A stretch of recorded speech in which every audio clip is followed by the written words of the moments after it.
Hello friends, మన అభిమాన రచయిత్రి మీనా ముక్తేశ్వర్ గారు రచించిన అనుబంధం సీరియల్ 3 భాగాలు చదువుకున్నాం కదా. ఇప్పుడు 4వ భాగంలోకి వెళ్ళిపోదాం.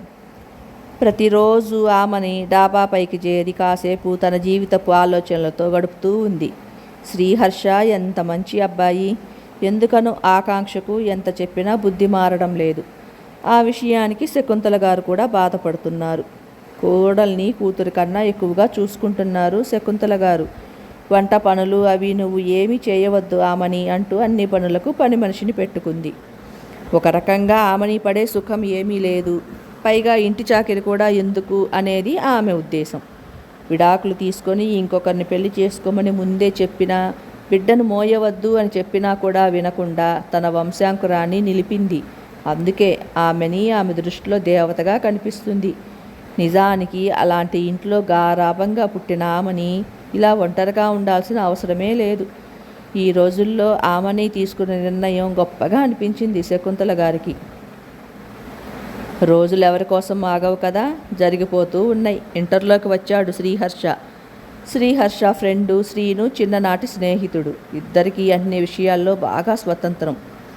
ఆకాంక్షను చూస్తూ, ఈ ఆకాంక్ష నీకు ఏ విధంగానూ జోడీ కాదురా అన్నాడు బాధగా. చిన్ననాటి నుండి పెద్దవాళ్ళు అందరూ అనుకున్న మాట అది అన్నాడు శ్రీహర్ష. అంటే నువ్వు తనని ప్రేమిస్తున్నావా అని అడిగాడు శ్రీను. లేదురా, నాకు అసలు ఆకాంక్షను చూస్తే ఏ ఉద్దేశం ఉండదు అని ఒక రకంగా నవ్వాడు శ్రీహర్ష. ఏమో, రూపానికి గుణానికి అసలు నీకు ఆకాంక్షకు నక్కకు నాగలోగానికి ఉన్నంత తేడా ఉందిరా అన్నాడు శ్రీను.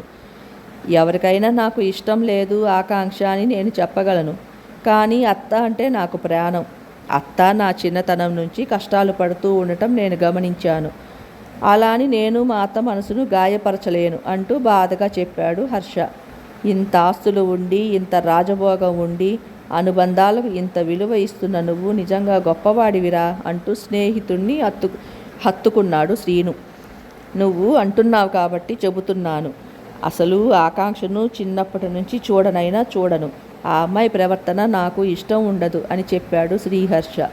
మరి పెళ్ళి అంటే ఒక బంధం కదరా, జీవితాంతం ఇష్టంతో తీయని శిక్షగా అనుభవించాలి కానీ యావజ్జీవ కారాగార శిక్షలా అనుభవించాల్సిన పని ఏంటిరా నీకు అన్నాడు శ్రీను. అదే అనుబంధం, రక్త సంబంధానికి ఏర్పడే అనుబంధం అని చెప్పాడు శ్రీహర్ష. నువ్వు నా స్నేహితుడు అయినందుకు గర్వపడుతున్నానురా అన్నాడు శ్రీను. సరే అంటూ ఇంటికి బయలుదేరాడు శ్రీహర్ష. ఇంతలో దారిలో ఏదో గొడవ. ఏంటా అని బైక్ ఆపి చూశాడు శ్రీహర్ష.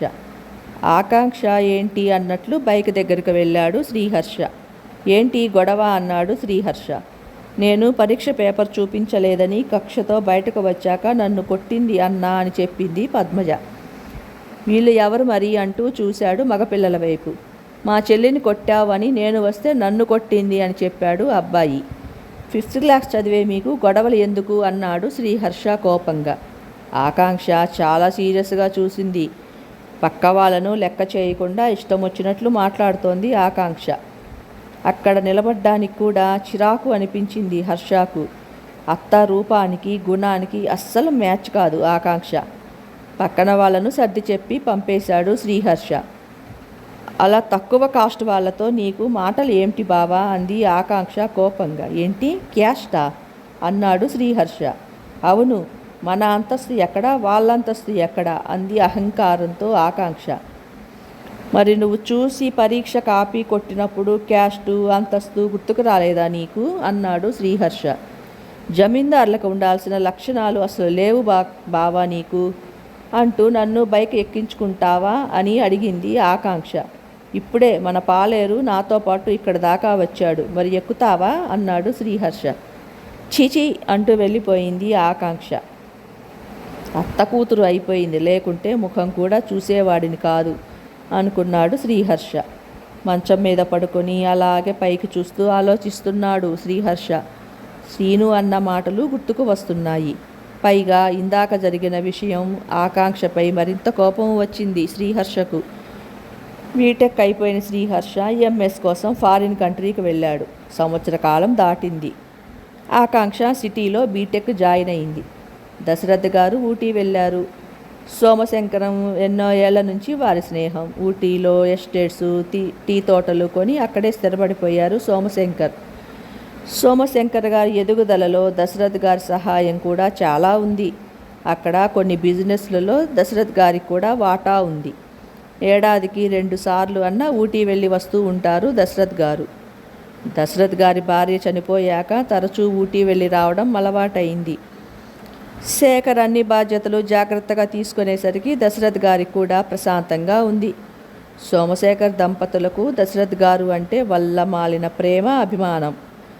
అన్నయ్య అంటూ చాలా ప్రేమగా మాట్లాడే సోమశంకరం గారి భార్య శర్మిష్ఠ అంటే దశరథ్ గారు తన సొంత చెల్లిలాగా భావించేవారు.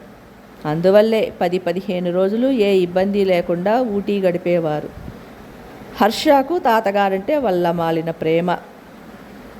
రోజు కాసేపు దూరంగా ఉన్నా సరే ఫోన్లో మాట్లాడేవాడు. తాతగారిని ఫాలో అయ్యి ఉన్నతమైన వ్యక్తిగా ఎదిగాడు శ్రీహర్ష.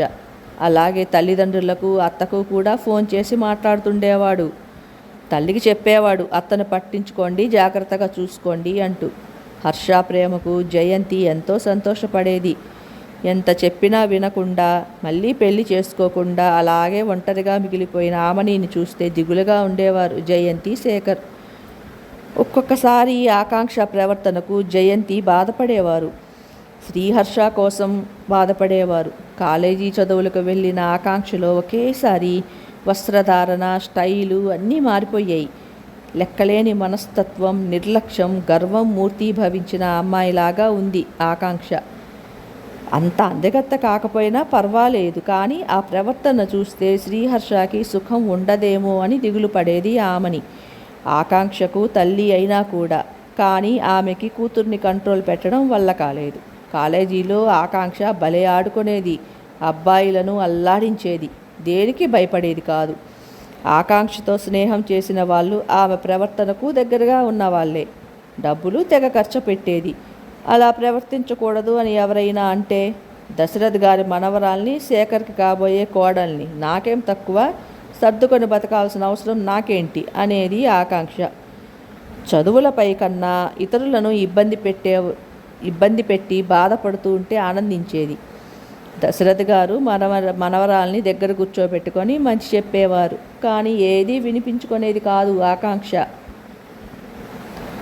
దశరథ్ గారికి కూతురు ఆమనిని చూస్తుంటే బాధగా ఉండేది. మనవరాలు ఆకాంక్ష ప్రవర్తనకు ఇంకా బాధపడేవారు. కూతురు భవిష్యత్తు గురించి. శ్రీహర్ష మంచి పిల్లాడు. అతనికి ఆకాంక్ష భార్యగా అయితే ఎలా అన్నట్టు అనిపించింది ఆయనకు. ఇంట్లో అమ్మాయి అయిన ప్రవర్తన వల్ల అందరూ అలా బాధపడాల్సి వస్తోంది. ఊటీ చేరిన దశరథ్ గారు డల్గా ఉండటంతో సోమశంకర్ గారు ఏమిటి అలా ఉన్నావు అని అడిగారు. నాకు తెలిసి జీవితంలో నేను ఒకే తప్పు చేశాను.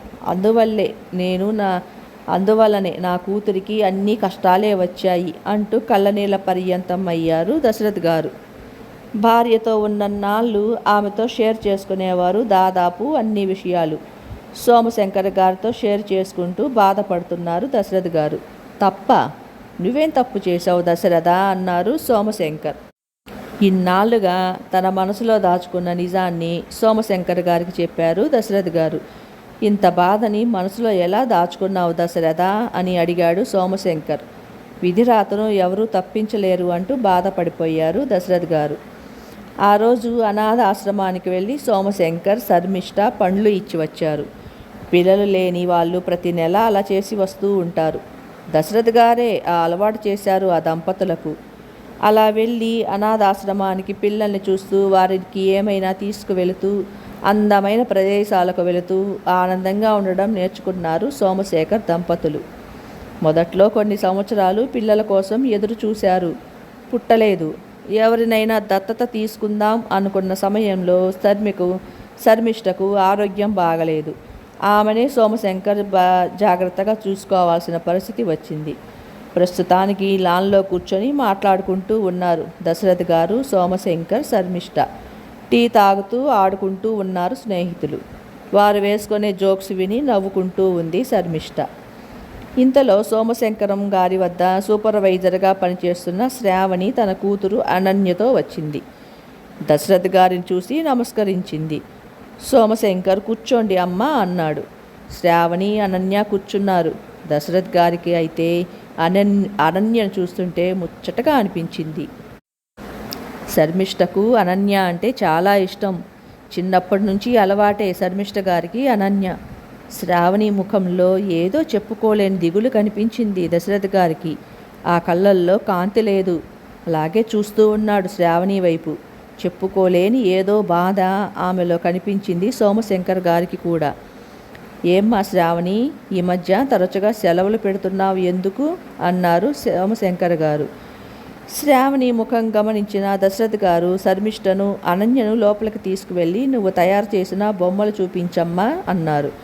శర్మిష్ట, అనన్య లోపలికి వెళ్ళారు. శ్రావణికి ఇంకా దుఃఖం ఆగలేదు. అంకుల్ అంటూ దశరథ్ గారి చేతులు పట్టుకొని ఏడ్చేసింది. ఒక్కసారిగా ఫ్రెండ్స్ ఇద్దరు బిత్తరపోయారు. ఏంటమ్మా, ఏం జరిగింది అన్నారు ఇద్దరూ ఒకేసారి. శ్రావణి కళ్ళు తుడుచుకొని దశరథ్ గారి వైపు చూసి, ఈ మధ్య నాకు ఆరోగ్యం బాగుండటం లేదు అని డాక్టర్లకు చూపించాను. క్యాన్సర్ అని లాస్ట్ స్టేజ్లో ఉంది అని వైద్యానికి కుదరదు అన్నారు. ఎన్నో రోజులు బ్రతకను, నెలలే అని తెలిసింది అంటూ వెక్కి వెక్కి ఏడ్చింది శ్రావణి. దశరథ్ గారికి కళ్ళు చెమ్మగిల్లాయి. సోమశంకరం గారికి కూడా బాధ అనిపించింది. మళ్ళీ తేరుకొని చెప్పింది శ్రావణి. ఎంతో గారాబంగా పెంచుకున్న నా బిడ్డ అనన్య పరిస్థితిని తలుచుకొని భరించలేకపోతున్నాను. అమ్మ అమ్మ అంటూ నా చుట్టూ తిరిగే తను నేను లేకుంటే భరించలేదు. సున్నితమైన మనసును కలిగిన అమ్మాయి, పోత పోసిన బంగారు బొమ్మ లాంటి తను ఎలా బతుకుతుందో అని నా దిగులు అంటూ తన బాధను వివరించి నిశ్శబ్దం అయిపోయింది శ్రావణి. దశరథ్ గారికి, సోమశంకర్కి కూడా ఆ విషయం వినడానికి చాలా బాధ అనిపించింది. శ్రావణి మాట్లాడుతూ, భర్త పోయిన నాకు ఇక్కడ ఉద్యోగం ఇచ్చారు, ఎంతో సెక్యూరిటీ కూడా ఇచ్చారు, ఏ బాధ లేకుండా జరిగిపోతున్నాయి రోజులు. ఇప్పుడు మీరు ఇలాంటి పరిస్థితుల్లో నన్ను ఆదుకోవాలి అని దశరథ్ గారి వైపు చూసి నమస్కరించింది. ఆలోచనలో పడ్డారు దశరథ్ గారు. సోమశంకర్ మాట్లాడుతూ, పెద్ద డాక్టర్లకు చూపించి వైద్యం చేయిస్తే బాగుంటుంది కదా అన్నారు. లేదు అంకుల్, అన్ని విధాలా ప్రయత్నించాను, నాకు ఎక్కువ సమయం లేదని తెలుసుకొని మీ దగ్గరకు వచ్చాను అంది శ్రావణి. ఇంతలో అనన్య కొన్ని బొమ్మలు తీసుకువచ్చింది, దూదితో కలర్స్ క్లాతులతో చేసినవి. అమ్మా, చాలా బాగున్నాయి కదా, మన పింకీ లాగానే ఉంది ఈ కుక్కపిల్ల బొమ్మ అంటూ చెప్పింది అనన్య. ఆమె ఆనందం చూస్తే చిన్న పిల్లలాగా అనిపించింది దశరథ్ గారికి. చదువు గురించి అడిగితే ఇంజనీరింగ్ కంప్లీట్ అయింది, జాబ్ కూడా వచ్చింది, జాయిన్ అవ్వాలి ఇంకో నెలలో, అమ్మే వద్దు అని అంటుంది. మీరైనా చెప్పండి, ఇంత చదివి ఇన్ని మెడల్స్ గెలుచుకొని ఖాళీగా ఉండమంటారా తాతగారు అన్నది అనన్య. సరే అమ్మా, రేపు మాట్లాడుకుందాం అన్నారు దశరథ్ గారు. పనిపిల్ల టీ తీసుకొని వచ్చింది. నాకు వద్దు అని చెప్పింది శ్రావ్య. గిట్టనివి తీసుకుంటే ఇంకా ముందే వెళ్ళిపోవాలి అనుకొని అనన్యకు ఒక మంచి మార్గం చూపించాలి, దాన్ని ఒంటరిని చేసి వెళ్ళకూడదు, అలా అని అది నా బాధలు చూడకూడదు అని బాధపడింది శ్రావణి. దశరథ్ గారితో పర్సనల్గా మాట్లాడింది కాసేపు శ్రావణి. అలాగే శ్రావణి, సరి అయిన నిర్ణయం తీసుకుందాం అన్నారు దశరథ్ గారు. శ్రావణి వాళ్ళు వెళ్ళే వైపు చూస్తూ అంది శర్మిష్ట. పోత పోసిన బంగారు బొమ్మ, అంతకు మించిన గుణవంతురాలు. ఒకసారి తన ముందు నాకు కొంచెం హెల్త్ బాగోకపోతే కంగారు పడిపోయి ఏడ్చేసింది, అంత సెన్సిటివ్ అమ్మాయి అంటూ అనన్యను చూస్తూ తెగ మెచ్చుకుంది శర్మిష్ట. శ్రావణి ఎంతో పద్ధతిగా ఉంటూ బిడ్డను అంత క్రమశిక్షణగా పెంచింది అని శ్రావణిని కూడా మెచ్చుకుంది శర్మిష్ట. శ్రావణికి వచ్చిన జబ్బు గురించి శర్మిష్టకు చెప్పలేదు. ఆమెకు ఏ విషయం అదాటం చెప్పకూడదు, ఎందుకంటే ఆమెకు హార్ట్ ప్రాబ్లం ఉంది. శర్మిష్ట లోపలికి వెళ్ళిపోయాక స్నేహితులు ఇద్దరు మాట్లాడుకున్నారు, ఎలా చేద్దాం, ఎలా అయితే బాగుంటుంది అని. చివరకు దశరథ్ గారు చెప్పిన నిర్ణయం బాగుంది అన్నారు సోమశంకర్ గారు. అలవాటుగా ఆ సమయానికి శ్రీహర్ష ఫోన్ చేశాడు తాతగారికి. ఊటీలో ఫ్రెండ్ దగ్గర ఉంటే మీకు నేను గుర్తురాను కదా, నిన్న మీరు నా ఫోన్ కూడా లిఫ్ట్ చేయలేదు అన్నాడు శ్రీహర్ష. సారీ నాన్న, నిన్న బయటకు వెళ్ళాను, ఫోను నా దగ్గర లేదు అని కాసేపు సరదాగా మాట్లాడుకొని నవ్వుకుంటున్నారు తాత మనవళ్ళు. తర్వాత శేఖర్ ఫోన్ చేశాడు తండ్రికి. వ్యాపారాల గురించి మాట్లాడాక వారు నడిపే అనాథాశ్రమం గురించి కొన్ని అడిగి తెలుసుకున్నాడు శేఖర్. దశరథ్ గారిని ఎప్పుడు వస్తున్నారు నాన్నగారు అని అడిగాడు. ఇంకొక వారం ఉండి వస్తానురా, ఒంటరిగా కాదు అని ఫోన్ పెట్టేశాడు. ఒంటరిగా కాదా అంటూ ఆలోచించాడు శేఖర్. అంటే సోమశంకర్ అంకుల్ దంపతులు కూడా వస్తున్నారా? లేదు లేదు, శర్మిష్ఠ ఆంటీకి ఆరోగ్యం బాగోదు అన్నారు నాన్నగారు. ఏమిటబ్బా మరి అని ఆలోచించారు శేఖర్. ఏమిటండి శ్రీవారు మహా ఆలోచనలో ఉన్నారు అంటూ వచ్చింది జయంతి. ఏమీ లేదు, నాన్నగారు ఎవరో వస్తున్నారు తనతో అన్నారు. ఎవరా అని ఆలోచిస్తున్నాను అన్నాడు శేఖర్. చెప్పింది మీ నాన్నగారే కదండి, వస్తే తెలుస్తుంది కదా అనింది జయంతి. అంతేలే అని నవ్వాడు శేఖర్. పోనీలేండి, అలా ఊటీ వెళ్ళి స్నేహితుడి దగ్గర కొన్నాళ్ళు ఉంటే మామయ్య గారి ఆరోగ్యం కొద్దిగా బాగుంటుంది. అలా వచ్చాక ఆయన చాలా హుషారుగా ఉంటున్నారు అని చెప్పింది జయంతి. అన్నయ్య అంటూ వచ్చింది ఆమని. ఏమ్మా అని ప్రేమగా పలకరించాడు శేఖర్. ఈ కూర నీకు ఇష్టమని అత్తయ్య వండారు అని తీసుకువచ్చింది ఆమని. రామ్మ అంటూ అన్నా చెల్లెలు ఇద్దరు కూర్చొని మాట్లాడుకుంటున్నారు. వయస్సు పెరిగినా ఆమనిలో వన్నె తగ్గలేదు. ఏమిటో ఆమె జీవితం ఇలా జరిగిపోతూ ఉంది అంటూ నిట్టూర్చింది జయంతి. ఇంతలో శ్రీహర్ష ఫోన్ చేశాడు. తల్లిదండ్రులతో ఆనందంగా మాట్లాడాడు కాసేపు. అత్త కూడా ఇక్కడే ఉందిరా అని ఆమెనికి ఫోన్ ఇచ్చాడు శేఖర్. ఎలా ఉన్నావు అత్త అని అడిగాడు శ్రీహర్ష. బాగానే ఉన్నాను హర్ష, నువ్వు ఏం చేస్తున్నావు అంటూ మాట్లాడింది ఆమెని. కాసేపు అత్త అల్లుడు మాట్లాడుకున్నారు. ఆకాంక్ష ఎలా చదువుతోంది అత్త అని అడిగాడు శ్రీహర్ష. మనకేం తెలుసురా, అస్సలు ఫోన్ కూడా చెయ్యదు. పోనీ నేను ఫోన్ చేసినా మాటలు పొడి పొడిగా మాట్లాడి పెట్టేస్తోంది. ఎందుకో ఒకసారి కాలేజీ దగ్గరకు వెళ్ళి చూసి రావాలి అనిపిస్తుందిరా అని చెప్పింది ఆమెని. చూసిరండి అత్త మధ్యలో ఒకసారి అన్నాడు శ్రీహర్ష. అనుబంధానికి రూపంలా ఉంటాడు శ్రీహర్ష. నిర్లక్ష్యానికి మార్పేరుగా ఉంటుంది ఆకాంక్ష. ఏమిటో అంటూ దిగులుగా ఆలోచిస్తూ ఉంది ఆమెని. శకుంతల గారికి మనసంతా ఆందోళనగా ఉంది. వద్దు వద్దు అనే కొద్దీ బిడ్డను కన్న తల్లిలా ఒక్క క్షణం కూడా ఆనందపడింది లేదు. ఏమిటో ఈ ఆకాంక్ష ప్రవర్తన. ఆమెని మేనలుడైన శ్రీహర్ష ఇతర దేశాలలో ఉన్న చక్కగా ఫోన్ చేస్తూ మాట్లాడుతూ ఉంటాడు. ఇసుమంత గర్వం లేని అబ్బాయి, మంచి అబ్బాయి. అసలు ఒక తల్లిగా కూడా ఆమెని మనసుకు ఆనందాన్ని ఇవ్వవా తండ్రి అంటూ భగవంతుని తలుచుకుంది శకుంతల గారు. తన ఆస్తులన్నింటినీ తన కోడలి పేరున రాయించేసింది. జీవితాంతం తల్లిని చూస్తే ఆ ఆస్తి ఆకాంక్షకు దక్కుతుంది అని వీలునామా రాసేసింది శకుంతల గారు. ఎంతో మంచి కుటుంబం, ఒక మచ్చలా వచ్చి చేరాము వీళ్ళ మధ్యకు. ఆమెనికి లేనిపోని దిగులే అయిపోయింది జీవితం. ఏమిటో అలా అలా సంతోషంగా ఉంటుంది దాంతో మాట్లాడినంతసేపు. ఒంటరిగా కూర్చొని ఆ డాబా మీద చాలాసేపు గడుపుతుంది పాపం అని బాధపడుతున్నారు శకుంతల గారు. పని మనిషి రాములమ్మ అన్ని పనులు చేసేసి, ఈ రోజుల్లో మీలాంటి అత్తగారు నేను చూడలేదమ్మా అంటూ శకుంతల గారిని మెచ్చుకుంది. జయంతి గారి దగ్గర కూడా పనిచేస్తుంది రాములమ్మ. జయంతిని చూసి కూడా ఆమె ఆశ్చర్యపోతుంది. మా ఇళ్లల్లో వదిన మరదలు ఇద్దరు కయ్యాలకు సిద్ధంగా ఉంటారు. కానీ ఆడపడుచు పరిస్థితిని గమనించి అంత ప్రేమగా చూసే వదినను చూడలేదు. అన్నా వదినలు సుఖపడుతున్నారు, తన బతుకు ఇలా ఉంది అని ఎప్పుడూ అనుకొని మంచి మనసు కలిగినది ఆడబిడ్డ. నిజంగా ఇలాంటి కుటుంబాలు అరుదుగా ఉంటాయి అని ఆ రెండు కుటుంబాల గొప్పల గురించి తెగ చెప్పుకుంటూ ఉంది రాములమ్మ. ఇదండి అనుబంధం 4వ భాగం. ఎలా ఉంది ఫ్రెండ్స్, మీకు నచ్చిందా? మీకు నచ్చితే లైక్ చేయండి, షేర్ చేయండి, మా ఛానల్ని సబ్స్క్రైబ్ చేసుకోండి. అలాగే మీ అమూల్యమైన సలహాలు సూచనలు కామెంట్స్ రూపంలో తెలియచేయండి. 5వ భాగంతో మరలా మీ ముందుకు వస్తాను. Bye friends.